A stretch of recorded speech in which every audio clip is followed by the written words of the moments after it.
Hello viewers, অচিন্তদার free coaching চ্যানেলে তোমাদের সকলকে স্বাগত জানাই।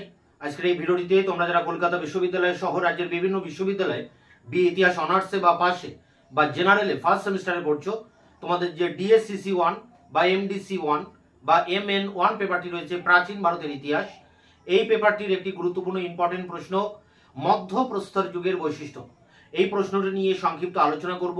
আলোচনার শেষে এর উত্তর তোমাদের সামনে তুলে ধরবো। তোমাদের এই পেপারটির সিলেবাস, সাজেশন এবং সাজেশনের একাধিক প্রশ্নের উত্তর আমি ইতিমধ্যে চ্যানেলে আপলোড করে দিয়েছি, তার লিঙ্ক দেওয়া থাকবে ভিডিও ডেসক্রিপশন বক্সে। তোমরা অবশ্যই ভিডিওগুলো দেখে নিও। আজকে আমাদের আলোচনার বিষয় কি আমরা একবার বোর্ডে দেখে নিই। দেখো, সিইউ বিএ হিস্ট্রি অনার্স এবং জেনারেল ফার্স্ট সেম ডিএসসিসি 1 বা এমডিসি 1 বা এমএন 1, অর্থাৎ পাশে তোমরা যারা পড়ছো তোমাদের এমডিসি 1 বা এমএন 1। প্রশ্ন হচ্ছে মধ্যপ্রস্তর যুগের বৈশিষ্ট্য। তা আমরা এর আগের ক্লাসে দেখেছি প্রাচীন প্রস্তর যুগের বৈশিষ্ট্য। তার আবার তিনটি পর্ব আছে, নিম্ন, উচ্চ এবং মধ্য পর্ব। সেই পর্ব নিয়ে আমরা প্রাচীন প্রস্তর যুগের বৈশিষ্ট্য এর আগে আলোচনা করেছি। আজকের ক্লাসে আলোচনা করব মধ্য প্রস্তর যুগের বৈশিষ্ট্য। আর নব্য প্রস্তর যুগের বৈশিষ্ট্য তোমাদের 20 নাম্বারের জন্য এবার ইম্পর্টেন্ট। সেই 20 নাম্বারের উপরেও একটি ভিডিও ক্লাস আমি এর আগে দিয়েছি আমার চ্যানেলে, এই ভিডিও ডেসক্রিপশন বক্সে তার লিঙ্ক দেওয়া থাকবে, তোমরা অবশ্যই ভিডিওটা দেখে নিও। তাহলে পাথরের যুগ থেকে তিনটি প্রশ্ন রয়েছে, প্রাচীন পাথরের বৈশিষ্ট্য, মধ্য পাথরের বৈশিষ্ট্য, দুটোই 5 নাম্বার করে ইম্পর্টেন্ট টিকাতে। আর নব্য প্রস্তর যুগের বৈশিষ্ট্যটা 20 নম্বরের ইম্পর্টেন্ট। তাহলে তিনটি প্রশ্নেরই উত্তর কিন্তু দেওয়া হয়ে গেল তোমাদের জন্য। তা আজকে আমরা আলোচনা করি মধ্য প্রস্তর যুগ। দেখো, মধ্য প্রস্তর যুগে কিভাবে এলো তার আগের একটু ইতিহাস কম বেশি আমাদের জেনে রাখা দরকার। দেখো, এককোষী অ্যামিবা থেকে দীর্ঘ বিবর্তনের যাত্রাপথ ধরে আজ যেই আধুনিক মানুষের আবির্ভাব ঘটেছে, অর্থাৎ হোমো হ্যাবিলিস মানুষ বা মেরুদণ্ডী মানুষের আবির্ভাব ঘটে। আজ থেকে 20 লক্ষ বছর আগে পৃথিবীতে প্রথম এই মেরুদণ্ডী মানুষ অর্থাৎ হোমো হ্যাবিলিস মানুষের আবির্ভাব ঘটেছিল বলে জানা যায়। পূর্ব আফ্রিকায় এই ধরনের মানুষের কঙ্কাল আবিষ্কৃত হয়েছে। এরপরে দীর্ঘ বিবর্তনের পথ ধরে মানুষ, এই আধুনিক মানুষের আবির্ভাব হয়েছে, যাকে আমরা বলি হোমো স্যাপিয়েন্স বা হোমো স্যাপিয়েন্স স্যাপিয়েন্স। এরপরে পৃথিবীতে আসছে, মানে বিবর্তনের যদি ইতিহাস আমরা দেখি তো দেখবো যে জুরাসিক যুগ, তুষার যুগ, এই যুগগুলো অতিক্রম করে মানুষ পাথরের যুগে এসে পৌঁছায়। এবং এই পাথরের যুগ প্রায় 2.5 লক্ষ বছরেরও বেশি সময় এই পাথরের যুগ চলে। এবং এই সময় তাদের যে ইতিহাস, অর্থাৎ পাথরের যুগের যে 2.5 লক্ষ বছরের ইতিহাস, সেইভাবে জানা যায় না। সেই সময়কার কোনো যে প্রত্নতাত্ত্বিক নমুনা বা তার যে ঐতিহাসিক উপাদান খুবই কম পাওয়া যায়। এই কারণে এই যুগটা অজানার অন্ধকারে ঢাকা এবং এই যুগটাকে আমরা বলি প্রাগ ঐতিহাসিক যুগ। এই যুগে মানুষ বনে জঙ্গলে বাস করত এবং তারা পশু শিকার করে খেত আর পাথরের হাতিয়ার তারা ব্যবহার করত। 2.5 লক্ষ বছর ধরে তারা পাথরের হাতিয়ার ব্যবহার করেছে এবং এই পাথরের হাতিয়ারে একটু একটু করে কিন্তু পরিবর্তন এসেছে। এই পরিবর্তন লক্ষ্য করে ঐতিহাসিকরা এই যুগটাকে 3টি পর্বে ভাগ করেছেন। এবং এই যুগে যেহেতু দীর্ঘ সময় ধরে মানুষ পাথর ব্যবহার করেছেন, তাই এই যুগটাকে বলা হয় পাথরের যুগ। যীশুখ্রিস্টের জন্মের 2,60,000 বছর আগে থেকে এই যুগ শুরু হয় এবং যীশুখ্রিস্টের জন্মের 10,000 বছর আগ পর্যন্ত এই যুগটা চলে, অর্থাৎ প্রায় 2.5 লক্ষ বছর এই পাথরের যুগ চলে। এবং পাথরের যুগের পাথরের হাতিয়ারের এই যে ক্রম বিবর্তন, এই বিবর্তন লক্ষ্য করে এই যুগটাকে ঐতিহাসিকেরা 3টি পর্বে ভাগ করেছেন: প্রাচীন পাথর, মধ্য পাথর এবং নব্য পাথর। প্যালিওলিথিক এজ, প্যালিও মানে প্রাচীন, লিথিক মানে পাথর, প্রাচীন পাথর, মিসোলিথিক অর্থাৎ মধ্য পাথরের যুগ, আর নিওলিথিক অর্থাৎ নব্য পাথরের যুগ। এই যুগগুলোকেও আবার বিভিন্ন উপপর্বে ভাগ করা যায়, আমরা আগের ক্লাসে সেটা দেখেছি। এখন আলোচনা আমাদের হচ্ছে মধ্যপ্রস্তর যুগ। মধ্যপ্রস্তর যুগটি চলে প্রায় 10,000 খ্রিস্টপূর্বাব্দ থেকে 5,000 খ্রিস্টপূর্বাব্দ পর্যন্ত, অর্থাৎ প্রায় 5,000 বছর চলে। আমাদের আলোচনার বিষয় কিন্তু ভারতের প্রেক্ষাপটে, যে ভারতের প্রেক্ষাপটে এই মধ্যপ্রস্তর যুগের কি কি বৈশিষ্ট্য বা কি কি জিনিস আমরা জানতে পারি। দেখো, এই যুগের শেষের দিকে, অর্থাৎ মধ্যপ্রস্তর যুগ যখন শেষ হয়ে আসছে, যখন নব্য পাথরের যুগের আবির্ভাব হচ্ছে, ঠিক এই রকম একটা যুগ সন্ধিক্ষণে মেয়েরা প্রথম বীজ বুনে খাদ্য উৎপাদন করতে শেখে, তারা ফসল উৎপাদন করতে শেখে। অর্থাৎ এই যুগের মানুষেরা শেষের দিকে খাদ্য উৎপাদন করতে শিখেছিল। তারা মাটির তৈরি বিভিন্ন মৃৎ পাত্র তৈরি করতে শিখেছিল। তারা খাদ্য উৎপাদন করার পাশাপাশি তারা শিকার করতে শেখে। শিকার আগেও তারা শিখেছিল প্রাচীন যুগে, কিন্তু এই যুগে মানুষ দলবদ্ধভাবে থাকার ফলে তারা খুব সহজে শিকার করতে শেখে।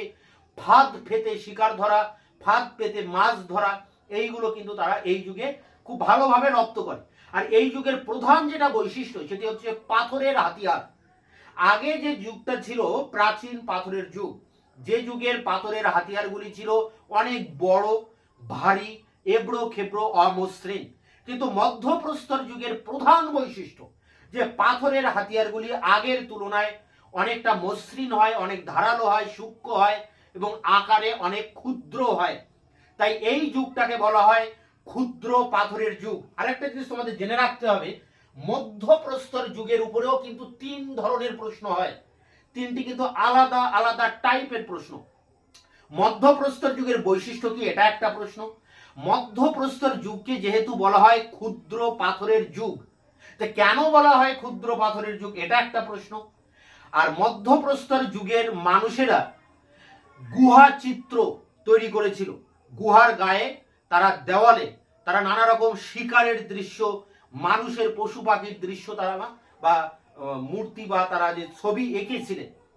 এই শিল্পকলার আবির্ভাব ঘটে এই মধ্যপ্রস্তর যুগে। মানুষের উদ্ভাবনী শক্তির পরিচয় পাওয়া যায়। তাই এই মধ্যপ্রস্তর যুগের যে শিল্পকলা সেটা নিয়েও কিন্তু একটা প্রশ্ন হয়। বা মধ্যপ্রস্তর যুগের যে শিল্পকলা ভারতবর্ষে পাওয়া যায় মধ্যপ্রদেশের ভূপালের অদূরে ভীমবেটকার গুহা, এই ভীমবেটকার গুহা চিত্র কিন্তু একটা প্রশ্ন হয়। তাহলে প্রায় 3-4টি প্রশ্ন রয়েছে এই মধ্যপ্রস্তর যুগের উপর। আমাদের আজকের প্রশ্ন হচ্ছে মধ্যপ্রস্তর যুগের বৈশিষ্ট্য। প্রথম যে প্রশ্ন সেটার উপরে আমরা ফোকাস করছি। তো দেখো, এই মধ্যপ্রস্তর যুগের যে নমুনা ভারতবর্ষে পাওয়া যায়, অর্থাৎ মধ্যপ্রস্তর যুগে যে মানুষরা বাস করতেন সেই মানুষরা ভারতবর্ষে বিহার, উত্তরপ্রদেশ, মধ্যপ্রদেশ, অন্ধ্রপ্রদেশ, রাজস্থান, গুজরাট, তামিলনাড়ু, এই যে রাজ্যগুলোর কথা বললাম, এই সব রাজ্যে তারা বাস করতেন এবং তারা পাহাড়ের গুহাতে তারা বাস করতেন। তার নমুনা বা সেই সব গুহা কিন্তু আবিষ্কার করা গেছে বা আবিষ্কৃত হয়েছে। তা থেকে আমরা জানতে পারছি বা সেই সব গুহায় সেই সব মানুষের মানে মধ্যপ্রস্তর যুগের মানুষের ব্যবহার করা বিভিন্ন পাথরের হাতিয়ার পাওয়া গেছে। সেই সময়কার বিভিন্ন পশু পাখির কঙ্কাল বা জীবাশ্ম পাওয়া গেছে। গন্ডার, হাতি, বাইসন, হরিণ, শুয়োর, কুকুর, বিড়াল, এইসব পশু পাখির বা গৃহপালিত পশু, বনের পশু, এইসব পশুর কিন্তু যে জীবাশ্ম বা কঙ্কাল এইসব গুহাগুলোতে পাওয়া গেছে। পাশাপাশি এই মধ্যপ্রস্তর যুগের মানুষের ব্যবহার করা যে হাতিয়ার, সেই হাতিয়ার পাওয়া গেছে। এবং এই হাতিয়ারগুলো বিশ্লেষণ করে দেখা যায় যে প্রাচীন পাথরের যুগের তুলনায় প্রাচীন পাথরের যুগের মানুষ ভারতবর্ষে কোথায় বাস করতো, আগের ক্লাসে বলেছিলাম যে সোয়ান সংস্কৃতি, অর্থাৎ পাঞ্জাবের সোয়ান নদীর তীরে এবং মাদ্রাজে এবং নেভাসা অঞ্চলে, দক্ষিণ ভারতে এইসব অঞ্চলগুলোতে ভারতবর্ষে প্রাচীন প্রস্তর যুগের মানুষেরা বাস করতেন। আর মধ্যপ্রস্তর যুগে কিন্তু অনেকগুলি রাজ্যের কথা বললাম, উত্তরপ্রদেশ, মধ্যপ্রদেশ, অন্ধ্রপ্রদেশ, তামিলনাড়ু, রাজস্থান, গুজরাট, বিহার, এই সব জায়গায় কিন্তু বাস করতেন মধ্যপ্রস্তর যুগের মানুষ। এখন এদের ব্যবহার করা যেসব গুহা, যে গুহাগুলোতে তারা থাকতেন, সেই গুহায় যেসব পাথরের হাতিয়ার পাওয়া গেছে, সেই হাতিয়ারগুলো বিশ্লেষণ করে দেখা যায় যে প্রাচীন পাথরের যুগের তুলনায় এই যুগের হাতিয়ার অনেক বেশি উন্নত ছিল, অনেক বেশি ধারালো, সূক্ষ্ম, মসৃণ ছিল, আকারে অনেক ক্ষুদ্র ছিল, যাতে একজন মানুষ খুব সহজে হাতে করে সেই অস্ত্রটা ব্যবহার করতে পারে। এই কারণে এই যুগটার আরেক নাম ক্ষুদ্র পাথরের যুগ বা ক্ষুদ্রাস্যীয় আয়ুধ। আয়ুধ কথার মানে হচ্ছে কিন্তু হাতিয়ার, ক্ষুদ্র পাথরের হাতিয়ার, যাকে বলা হচ্ছে শর্টে ক্ষুদ্রাস্যীয় আয়ুধ বা ক্ষুদ্র পাথরের যুগ। তো এই যুগটা ছিল। এখন ভারতবর্ষের যেসব জায়গায় এর নমুনা পাওয়া গেছে তার মধ্যে কয়েকটা জায়গা খুবই গুরুত্বপূর্ণ। মধ্যপ্রদেশের হোশঙ্গাবাদে এই মধ্যপ্রস্তর যুগের মানুষের ব্যবহার করা হাতিয়ার পাওয়া গেছে, তাদের ব্যবহৃত গুহা পাওয়া গেছে। এছাড়া রাজস্থানের ভিলওয়ারে কাছাকাছি বাগড় বলে একটা জায়গা, সেই বাগড় প্রত্নক্ষেত্র পাওয়া গেছে যেখানে মধ্যপ্রস্তর যুগের মানুষেরা বাস করতেন। এবং সর্বোপরি মধ্যপ্রদেশের ভূপালের অদূরে ভীমবেটকা বলে একটি গুহা আবিষ্কৃত হয়েছে, যে গুহাতে এই মধ্যপ্রস্তর যুগের মানুষের ব্যবহৃত অস্ত্রপাতির পাশাপাশি তাদের দ্বারা আঁকা গুহার দেওয়ালে বিভিন্ন দৃশ্য বা ছবি পাওয়া গেছে। তারা গুহার দেওয়ালে নানা রকম ছবি এঁকেছিলেন, জীবজন্তুর ছবি, পশু শিকার করার ছবি, মানুষের নৃত্য করার ছবি, বা এবং এইসব ছবিগুলো বা এইসব দৃশ্যগুলো ছিল সব কাঠির মতো, অর্থাৎ রেখার সাহায্যে তারা এইসব ছবিগুলো এঁকেছিলেন। এবং নানা বিচিত্র ধরনের ছবি কিন্তু এখানে পাওয়া গেছে, এবং এমন সব ম্যাটেরিয়াল বা এমন উপকরণ দিয়ে তারা এইসব ছবিগুলো এঁকেছিলেন যে আজও সেই ছবিগুলো কিন্তু অক্ষত অবস্থায় রয়ে গেছে। তা ভীমবেটকার গুহা চিত্রের ভিতর দিয়ে এটাই জানা যায় যে মধ্যপ্রস্তর যুগের মানুষদের মস্তিষ্ক অনেক উন্নত ছিল, তারা অনেক সৃজনশীল ক্ষমতার অধিকারী ছিলেন, তারা অনেক নতুন নতুন উদ্ভাবনী শক্তির পরিচয় দিয়েছিলেন।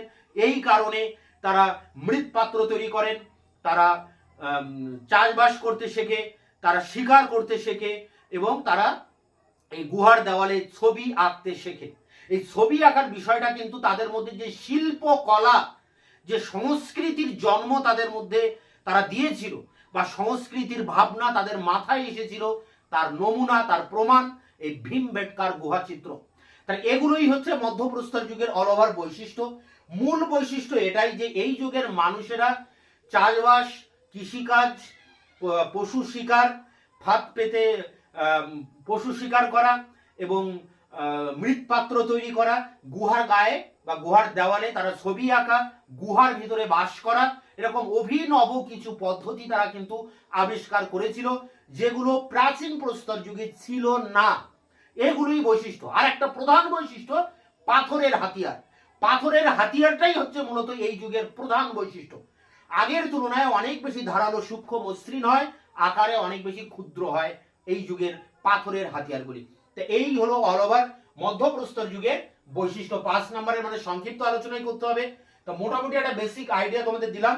এখন এর যে উত্তর 5 নম্বরের অর্থাৎ 250 ওয়ার্ডের, সেই উত্তরটা নিয়ে আমি এবার তোমাদের সামনে অন স্ক্রিনে আলোচনা করব। হিস্ট্রি অনার্স বা general first same DSCC1 MDC1 বা MN1 মধ্যপ্রস্তর যুগের প্রধান বৈশিষ্ট্য আলোচনা করো। প্রশ্ন মান 5। তা প্রথমে একটি ভূমিকা লিখতে হবে। এককোষী অ্যামিবা থেকে দীর্ঘ বিবর্তনের যাত্রাপথ অতিক্রম করে পৃথিবীতে মানুষের উদ্ভব ঘটে। আজ থেকে অন্তত 10 লক্ষ বছর আগে পৃথিবীতে হোমো ইরেক্টাস নামে মেরুদণ্ডী মানুষের আবির্ভাব ঘটে বলে জানা যায়। পূর্ব আফ্রিকায় এরকম আদিম মানুষের কঙ্কালের হদিশ পাওয়া গেছে। এরপর একাধিক স্তর অতিক্রম করে হোমো স্যাপিয়েন্স বা আজকের মানুষের আবির্ভাব ঘটেছে। বিবর্তনের পথ ধরে জুরাসিক যুগ, তুষার যুগ প্রভৃতি অতিক্রম করে মানুষ একসময় প্রস্তর যুগে বা স্টোন এজে এসে পৌঁছায়। প্রস্তর যুগে মানুষ পাথরের তৈরি বিভিন্ন হাতিয়ার ও অন্যান্য সামগ্রী ব্যবহার করত। আনুমানিক খ্রিস্টপূর্ব 2,60,000 অব্দ থেকে খ্রিস্টপূর্ব 4,000 অব্দ পর্যন্ত এই দীর্ঘ সময়কালকে প্রস্তর যুগ হিসেবে ধরা হয়।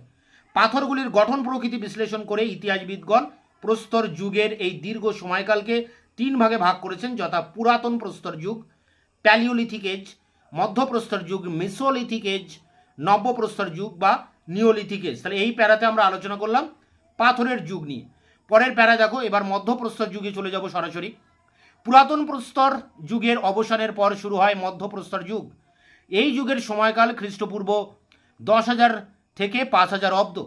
এই যুগের শেষ দিকে মানুষ খাদ্য উৎপাদন, মৃৎশিল্প, ফাঁদ পেতে শিকার ধরা প্রভৃতি আয়ত্ত করে। মাটির জিনিসপত্র তৈরিতে কুমোরের চাকার ব্যবহার তখনও শুরু হয়নি, তাই মাটির জিনিসপত্রগুলি হাতে তৈরি করা হতো। পাথরের হাতিয়ারগুলি আকৃতি এই সময় ছোট হয়ে আসে। এই যুগে মেয়েরা বীজ বুনে শস্য উৎপাদনের কৌশল আবিষ্কার করেছিল। উত্তরপ্রদেশ, বিহার, পশ্চিমবঙ্গ, উড়িষ্যা, অন্ধ্রপ্রদেশ, মধ্যপ্রদেশ, রাজস্থান, গুজরাট, তামিলনাড়ু প্রভৃতি বিভিন্ন রাজ্যে মধ্যপ্রস্তর যুগের নিদর্শন মিলেছে। মধ্যপ্রস্তর যুগের মানুষ পাথরের হাতিয়ার দিয়েই শিকার করত। ভারতের বিভিন্ন অঞ্চলে এইরূপ পাথরের প্রচুর হাতিয়ার পাওয়া গেছে। মানুষ কখনো কখনো অস্থায়ী বাসস্থান তৈরি করে থাকত। পাহাড়ের মধ্যে, গুহার মধ্যে একটি আশ্রয়স্থলের সন্ধান পাওয়া গেছে মধ্যপ্রদেশের হোশঙ্গাবাদে। সেখানে মধ্যপ্রস্তর যুগের নানা হাতিয়ার এবং সজারু, চিতল, হরিণ, সম্বর প্রভৃতি বন্য পশু এবং কুকুর, গরু, মহিষ, ভেড়া, ছাগল, শুয়োর প্রভৃতি গৃহপালিত পশুর কঙ্কাল পাওয়া গেছে। রাজস্থানের ভিলওয়াড়া জেলায় আবিষ্কৃত বা অবস্থিত বাগড় প্রত্নক্ষেত্র আনুমানিক 5,000 থেকে 2,800 খ্রিস্টপূর্বাব্দ মধ্যপ্রস্তর যুগের নানা হাতিয়ার পাওয়া গেছে। এখানে পাথরের তৈরি অতি ক্ষুদ্র হাতিয়ারের সঙ্গে বন্য গৃহপালিত পশুর কঙ্কাল পাওয়া গেছে। পুরাতাত্ত্বিকদের মতে সম্ভবত এই দুই এলাকার মানুষ শিকারী মানুষে পরিণত হয়েছিল। প্যারা করে দেখো, মধ্যপ্রস্তর যুগের মানুষের দক্ষতা সবচেয়ে পরিস্ফুট হয় শিল্প বস্তু সৃষ্টির মধ্যে। তারা হাতির দাঁত ও পাথরের উপর মূর্তি খোদাই করত। তারা মাটি দিয়ে নানা জন্তুর মূর্তি, অস্ত্রগুলো কারুকার্যে খচিত করত এবং গুহার ছাদে ও দেওয়ালে বৈচিত্র্যপূর্ণ ছবি আঁকত। দক্ষিণ ভারতের বিভিন্ন স্থানে এবং গুজরাট, মধ্যপ্রদেশ, ছোটনাগপুর, কচ্ছ, পাঞ্জাব প্রভৃতি অঞ্চলে মধ্যপ্রস্তর যুগের অনেকগুলি নিদর্শন পাওয়া গেছে। শিকারী মানুষের ক্রিয়াকলাপের বিশ্বস্ত পরিচয় পাওয়া যায় মধ্যপ্রদেশের ভোপালের ৪৫ কিলোমিটার দক্ষিণে অবস্থিত ভীমবেটকা গুহাচিত্রে। এই গুহাচিত্রে এক বাইসন, হাতি, বাঘ, শিয়াল, চিতা, হরিণ, গন্ডার, ভাল্লুক প্রভৃতি নানা জীবজন্তুর ছবি, ২ শিকারের দৃশ্য যেখানে শিকারী ও পশু উভয়কেই দেখানো হয়েছে এবং মুখোশ পরা নর্তকের দল। সম্ভবত এই নৃত্য ছিল আচার ভিত্তিক জাদু অনুষ্ঠানের সঙ্গে যুক্ত এবং শিকারে সাফল্যের কামনায় তা অনুষ্ঠিত হতো। তো এই ছিল মধ্যপ্রস্তর যুগের বৈশিষ্ট্যের উপরে ৫ নম্বরের টিকা প্রশ্নের উত্তর। ৩টি প্যারাতে ২৫০ ওয়ার্ডে তোমাদের সামনে তুলে ধরলাম। তোমরা এটি সংগ্রহ করে পরীক্ষার জন্য প্রস্তুতি নাও। তোমাদের এই পেপারের বেশিরভাগ প্রশ্নের উত্তর আমার চ্যানেলে আপলোড করা আছে, তার লিঙ্ক দেওয়া থাকবে ভিডিও ডেসক্রিপশন বক্সে, তোমরা ভিডিওগুলো দেখে নিও। এছাড়া তোমাদের ক্লাস রিলেটেড অন্যান্য ভিডিও নিয়ে খুব দ্রুত আবার তোমাদের সামনে এসে হাজির হচ্ছি। ততক্ষণে তোমরা চ্যানেলকে সাবস্ক্রাইব করে রাখবে, বন্ধুদের কাছে শেয়ার করবে, নিজেদের মতামত জানাবে কমেন্ট সেকশনে এবং ভিডিওটি ভালো লাগলে অবশ্যই একটা লাইক